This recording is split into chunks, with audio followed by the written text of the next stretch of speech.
Welcome to video 10 in the Aspiring Flutists Epic Inspiration course.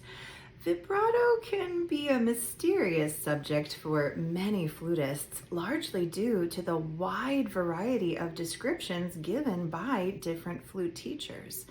I'm excited to share some ideas with you that will hopefully demystify the art of practicing and performing flute vibrato, or at least make you more comfortable with the mystery.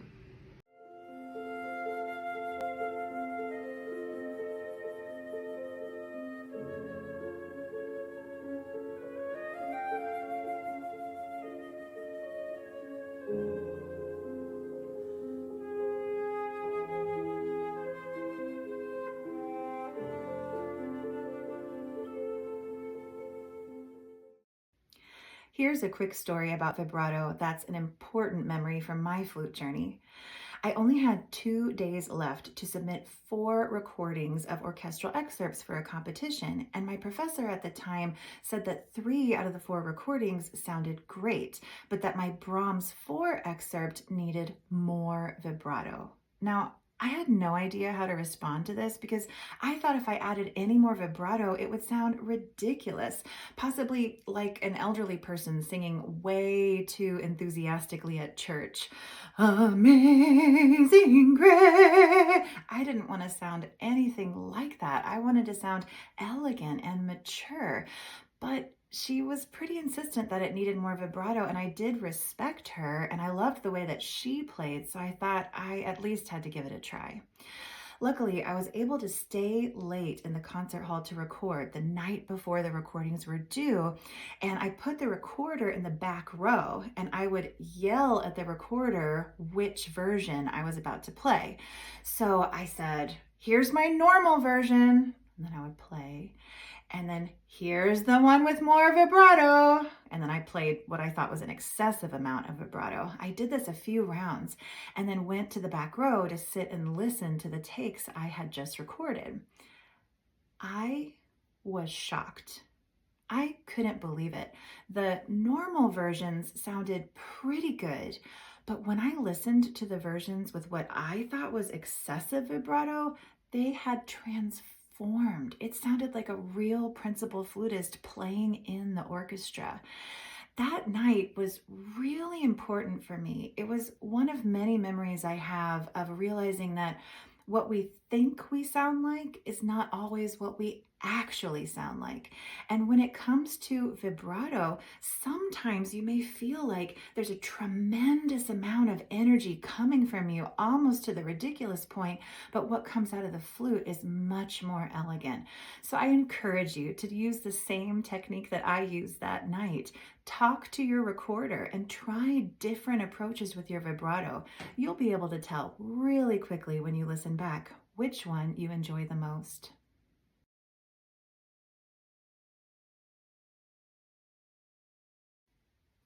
A lot of what we will talk about in this video is how you can free up your vibrato and let it spin so that it sounds like you are singing through your flute.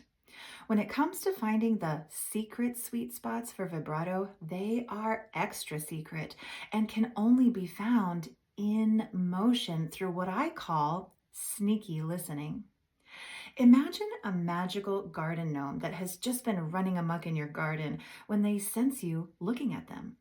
If you were in a fairy tale, the gnome would immediately freeze and pretend to be a statue so as not to get caught. Similarly, vibrato tends to freeze when you stare at it and try to hear if it's going well. The best way to catch a garden gnome is sneakily using your peripheral vision. Similarly, the best way to hear how well your vibrato is going, to find those secret sweet spots, is to use a kind of peripheral listening.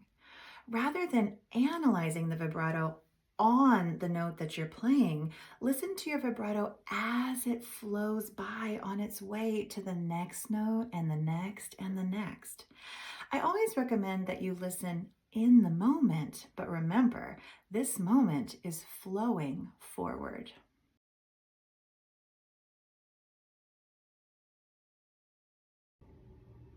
Let's take a moment and just look at some basic ideas about vibrato.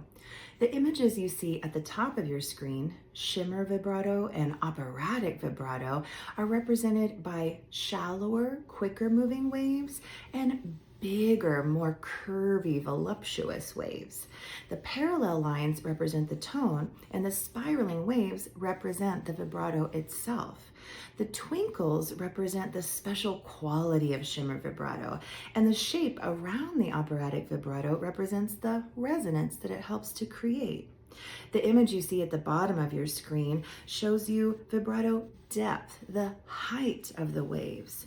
If you look along the horizontal, you can see the vibrato speed, how fast the waves are happening. Also, notice the arrow moving forward. Vibrato always travels, it always moves somewhere. The spectrum you see in the center of the screen can help you gauge, is your vibrato in good taste? Is it appropriate for the context?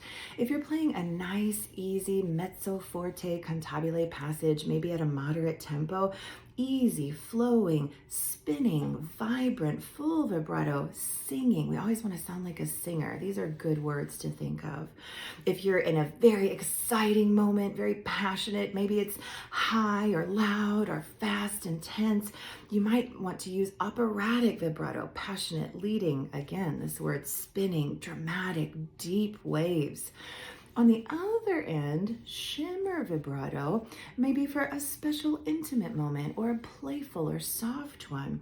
Shimmer vibrato can be magical, sparkling, again, spinning, quick little waves, beautifully shallow. I say beautifully shallow because we don't want to head to the end of the spectrum, the extreme end. No nanny goat vibrato, we'll talk about that later, or nervous, wobbly, panic, too fast or too shallow vibrato. If you accidentally go that far, you want to rein it back to shimmer and listen for that magical twinkle. On the other end of the spectrum, if you are accidentally out of control, wild, jagged, frantic, interruptive, or heavy, really rein it in and do some vibrato exercises and some experiments, because you don't want to be a flutist that has vibrato that chops up the sound or that is out of good taste. Come back at least to passionate vibrato. Really, it would be great to find your ease and flow and effortless spin, to use a therapeutic approach and not chop up the sound anymore. So these are just some basic vibrato ideas. We'll keep talking about more exercises and strategies in the rest of this video. I will never forget the first time I explored the John Wyan vibrato page. So many things made sense to me almost immediately. There are all these samples of famous flute players' vibrato, but the really cool part is that those samples are repeated 300% slower. It is amazing when you hear those undulations, those oscillations of pitch and volume, how different they are from one another, and how old school vibrato sounds versus more modern vibrato, how some flute players play with a much more singing sound that you might imagine is big ovals, and other flutists have smaller, more shimmer vibrato for their home base. I cannot rave about this resource enough. And if somebody from Whole Musician is watching this video, thank you a million times over for preserving the John Wyan archives. I have linked a direct link to the vibrato page in the description box below this video, and I highly recommend, if you're interested in building your vibrato sound library, that you take an hour, just relax, click on the samples, then click on that same sample 300% slower. Maybe even draw pictures of representations of what the vibrato sounds like to you. This will give you a powerful reference when you're listening to other flutists, when you're listening to recordings of yourself, when you're doing vibrato exercises. It will give you a sense of what you would like to hear. And there are so many options.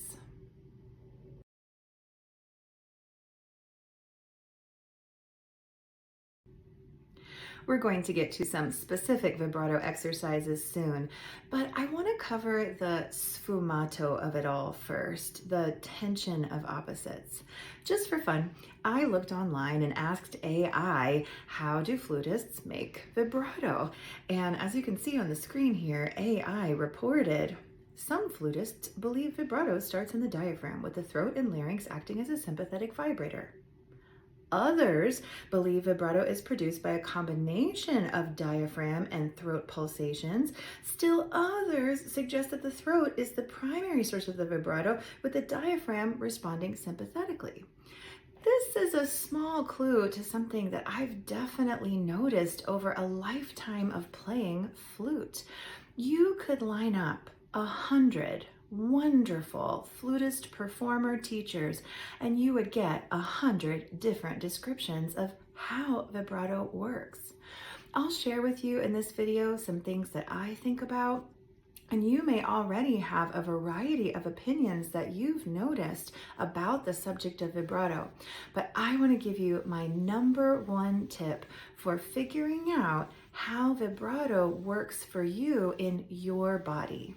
It's a simple tip, but it's a powerful one. Notice when you love your vibrato. This may sound painfully obvious, but I want to explore it for just a second. If you are practicing and doing a vibrato exercise, and then you have this moment where you think, oh, I noticed the spin, or that was so easy in this moment, that's when you pay attention to your body. Maybe your head and neck were more balanced and free. Maybe your breathing was more effortlessly filling. Maybe you were more grounded. You might notice more core engagement, or you might notice more of a singing approach in your throat.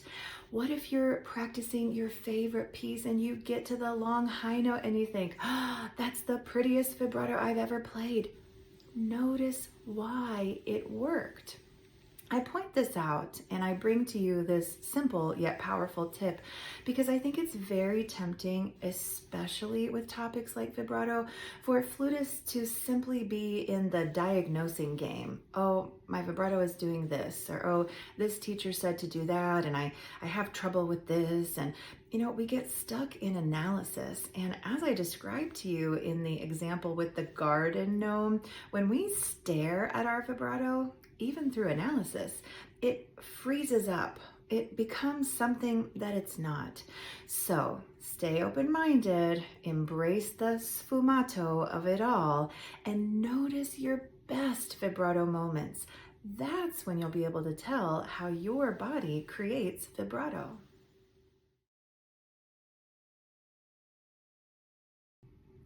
My favorite foundational vibrato exercise is gut puffs in Helen Blackburn's Super Duper Zen Yoga Warm-Up Packet.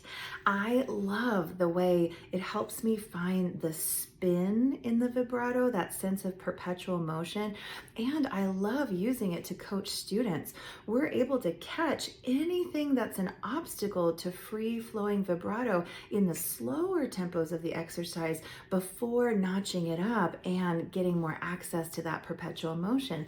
Obstacles might be something like neck tension, air bursts, tone color changes. It's a really great exercise to return to each day and access what is it like to play these triplets, I call them strawberries, in a way that flows from one moment to the next. I also like it because it gives you a great chance to explore the way your throat feels as you practice vibrato. If a student is feeling a little bit stuck, or if I'm hearing obstacles to that free-flowing spin, I might notice that their throat is actually closing all the way or kind of being too intense compared to what's needed.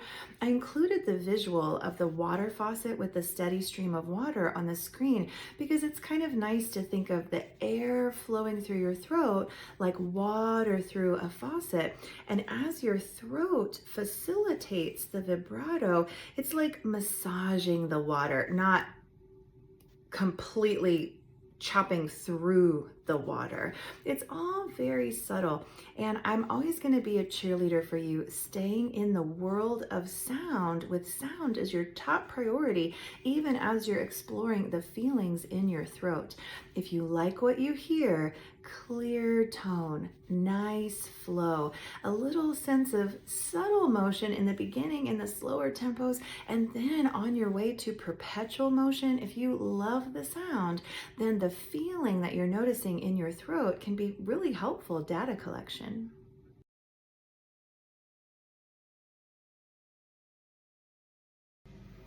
If you're looking to get in your daily vibrato repetitions, I highly recommend that you watch Emily Bynum's YouTube tutorial on vibrato. She's the principal flutist of the Concertgebouw Orchestra in Amsterdam, and I just love her videos so much. In her vibrato tutorial, she talks briefly about expressive considerations, but then she goes into detail describing 4 different very practical, very helpful exercises: pulsing vibrato, vibrato variations, instant vibrato, and counted vibrato. Now, this exercise helps you practice how to vary the speed of vibrato so that you can shape your phrases. I cannot encourage you strongly enough to watch Emily Bynum's video on vibrato. I think you'll find it beyond helpful.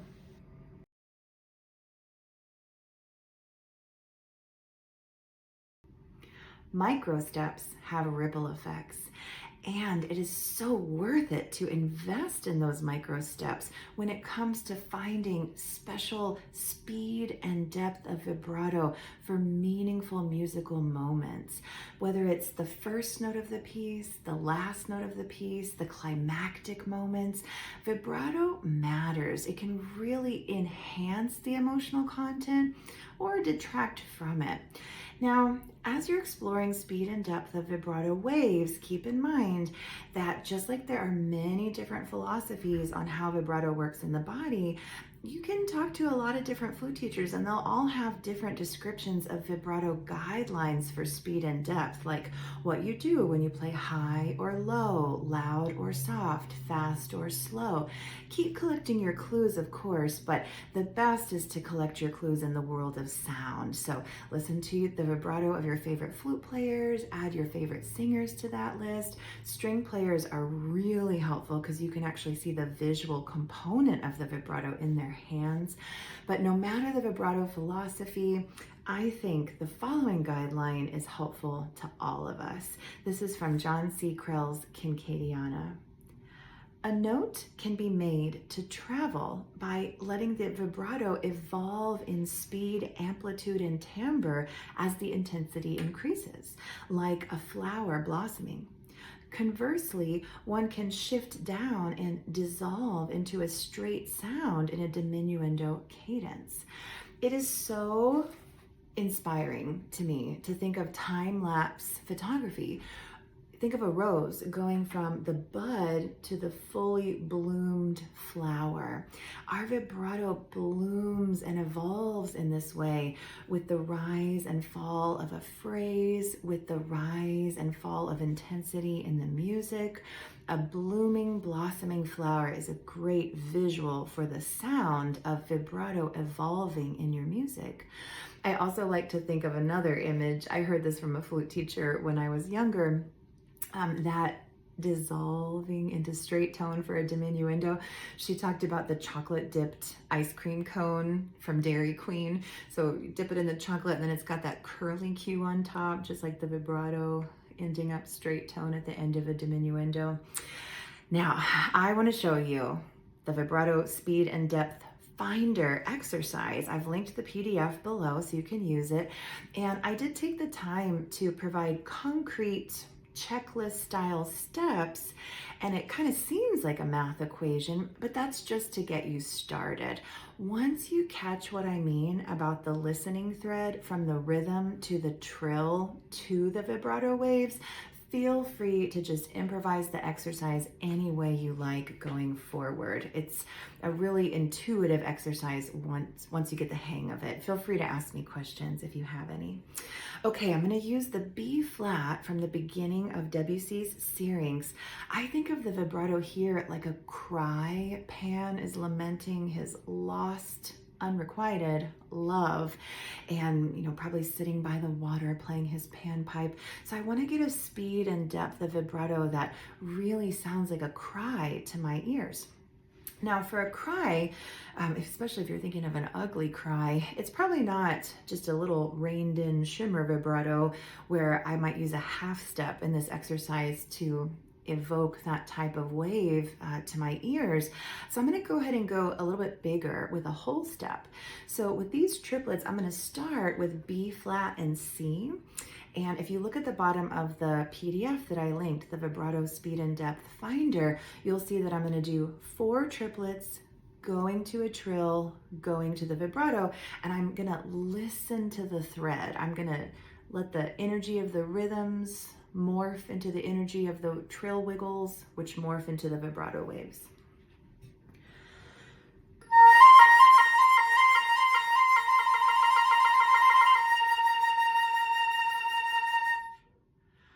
I'm also going to practice going a whole step down.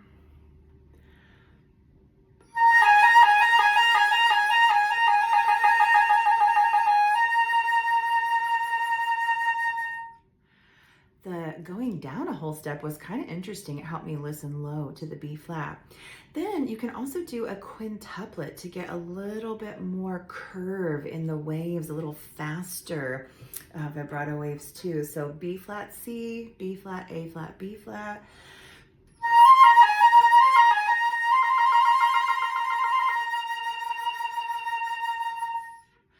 Now, when you're practicing this exercise, if you like the speed of the vibrato, then you're probably all set.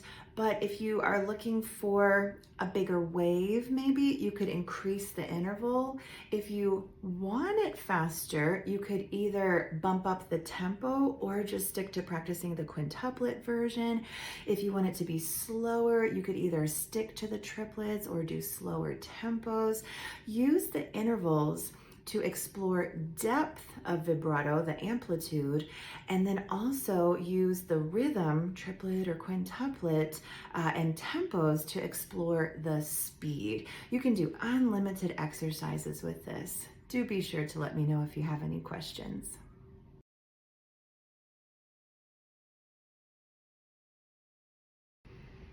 Perfectionist trap alert.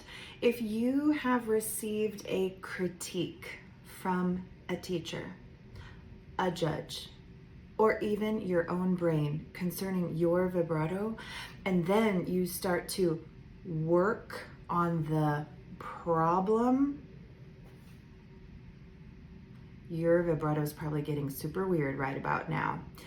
This is a reminder that sneaky listening is the key. If you stare at your vibrato, as we often do when we're trying to fix something, it's gonna freeze up on you. Remember the magical garden gnome? You've got to use that sneaky listening. You wouldn't let the gnome know you were looking at it. Don't let your vibrato know you're trying to fix it.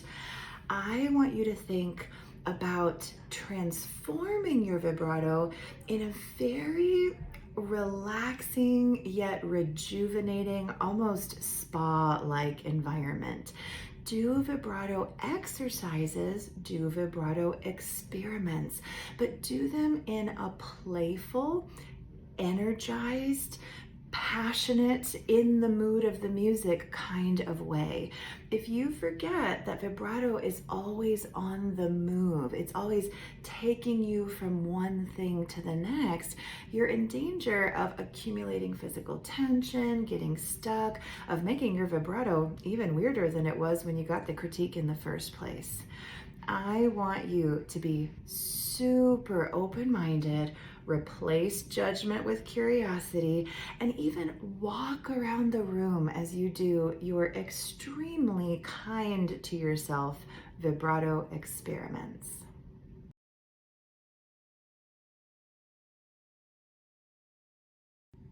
It is important to stay radically flexible with your vibrato approach. For example, if you're playing second flute, you should use your vibrato the same way you use your volume to support the principal flutists, staying just under what they're doing. Also, if you're in a flute section of any kind, say playing a long sustained note in a chord, it wouldn't be appropriate to use overly passionate vibrato in that situation either. Also, room acoustics really matter, even if you are the flute soloist and it's your turn to showcase your virtuosic playing. Depending on the acoustic of the room, more vibrato or less vibrato might make more sense.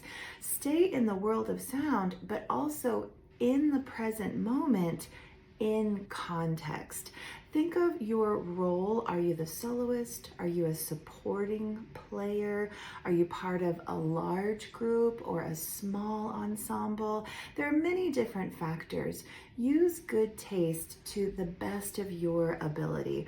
And if you're not really sure what vibrato decisions to make, spend plenty of time listening to professional recordings of the music that you're going to play.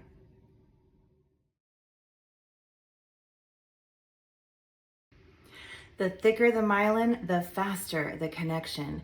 And we are always thickening those myelin sheets, whether we are intending to or not. If you haven't learned how to listen for elegant vibrato in your own playing yet, chances are you're programming in a default kind of vibrato that you maybe wouldn't choose if you were more aware of it. Be on the lookout for a couple of different types of vibrato that you don't want to program in. One, I call it nanny goat vibrato. That kind of super fast vibrato that's sort of pushed. It could be because you're nervous, or it could be because you're trying to prove that you've got a faster vibrato.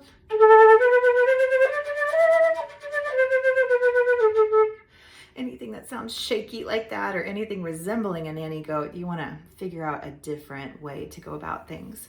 The second one that you don't want to program in is what I call lawnmower vibrato, or sometimes wah-wah vibrato.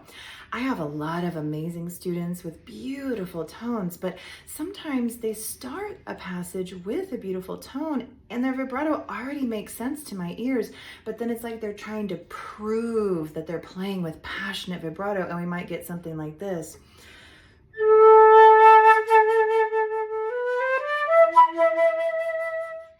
There might even be an air burst or a crack because the pushing is so far outside the tone.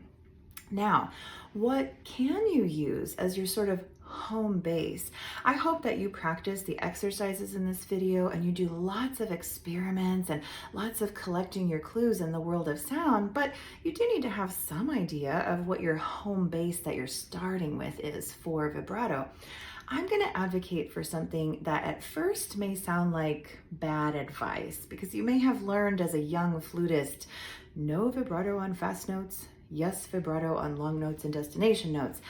That's often true, but I like to keep my vibrato switch on all the time. Now keep in mind, I'm not saying you have to squeeze in a bunch of wiggles on your fast notes, not at all. But often the vibrato switch can just be behind the scenes. There's this kind of bubbling energy that changes the way that you sound. Now, with a flute playing example, sometimes we'll have a run leading to a high note, a destination note. And if we have our vibrato switch off, so like totally straight tone for all the fast notes, it takes a lot of energy to turn it back on for the long note. Something like...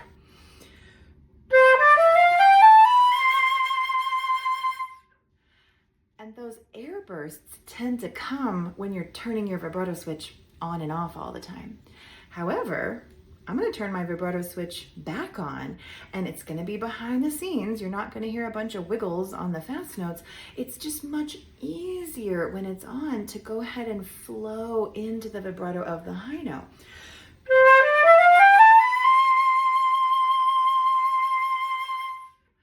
There's no need to have that extra push of energy.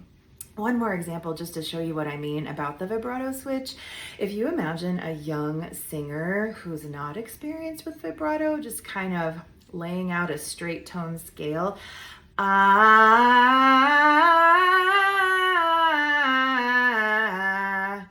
sounds like rigidity, tension, a very flat feel to all of the notes. But if that same singer, without taking years of voice lessons, just turns on their vibrato switch, even if it's mostly behind the scenes,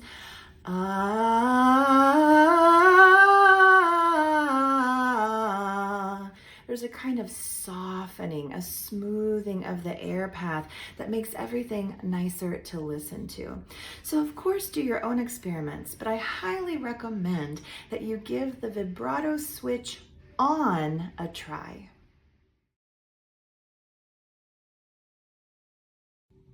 So, believe it or not, vibrato can be a surprising solution for busy brain. Let me explain what I mean.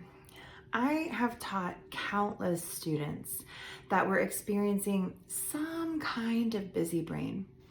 And when I direct them not to just listen to the vibrato on one particular note or on each note, because remember, we don't want that stuck feeling. We don't want to stare at our vibrato. But when I can kind of get them to understand that I'm asking for them to listen to the motion of the vibrato, the in-betweens of the vibrato. I get them to be in the world of sound, and the vibrato is the listening thread. It is amazing, the results. Truly. Vibrato can be the ticket to the world of sound. Vibrato can be that shining light that guides you through the busy brain. I've tried some very strange things with students over the years that have just really, really worked, and I can't completely tell you why. When I ask a student to breathe with vibrato, sound colors appear. When I've asked a student to tongue with vibrato, again, it's like they're shining the light of attention on it. And so then the beginning of that note has an elegance to it that it didn't have before. Vibrato can be a surprising solution for busy brain, but just remember, you never want to stare at it. You almost want to sense it through that sneaky listening. And I would say also to appreciate it. It's hard to appreciate our own playing, especially if we're thinking, oh, I need to improve this skill. But if you can get into the groove of listening and just appreciate those waves on their way from this moment to the next and the next and the next, there is something that it does for your focus as a musician, for your mind and heart even. It just opens up a whole new world.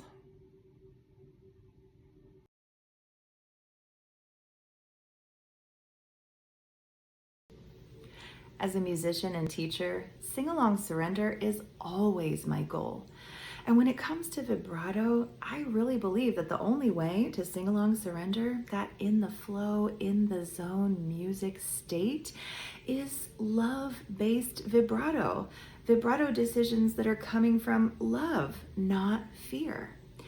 I hope that as you've watched this video, you've been collecting new exercises, new ideas and perspectives, and hopefully some encouragement for more experiments and exploration of your vibrato in your practice sessions.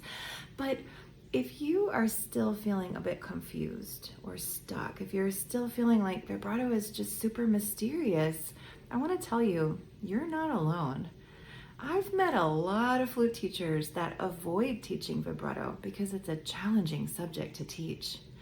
I've also met a lot of teachers that just kind of stick to their rigid vibrato exercises because that's concrete, that's tangible, that's an assignment to give, but it's hard to really talk about vibrato. Those teachers that I have heard teach vibrato really well, like I've told you before, I've heard wildly, dramatically varying perspectives where there's even complete opposite advice that's given. So you are not alone. if you're feeling stuck in the mystery. When I hear students that are trying in a busy brain kind of way to follow vibrato advice, it usually sounds weird. When I hear students that are just really determined to play with really great vibrato or to try to fix their vibrato, they're staring at it and it gets stuck, and it's weird. The students that I've heard play with the most beautiful vibrato are usually inspired by their favorite flutists and the recordings that they've listened to. Staying in the world of sound is more helpful than watching this video or doing any vibrato exercise in the world. We need daily exercises. We need to program in all the good stuff so that we can bring it to the stage with us. But listening is more powerful than you could ever realize.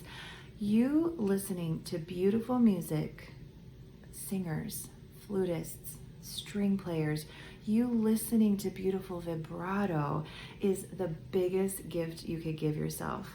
I hope that you either feel a lot clearer about the topic of vibrato after this video, or maybe it seems just as mysterious as ever, but you're kind of falling in love with the mystery. I'm in love with the mystery of vibrato, and honestly, I don't think I'll ever completely understand it, but making this video sure was fun.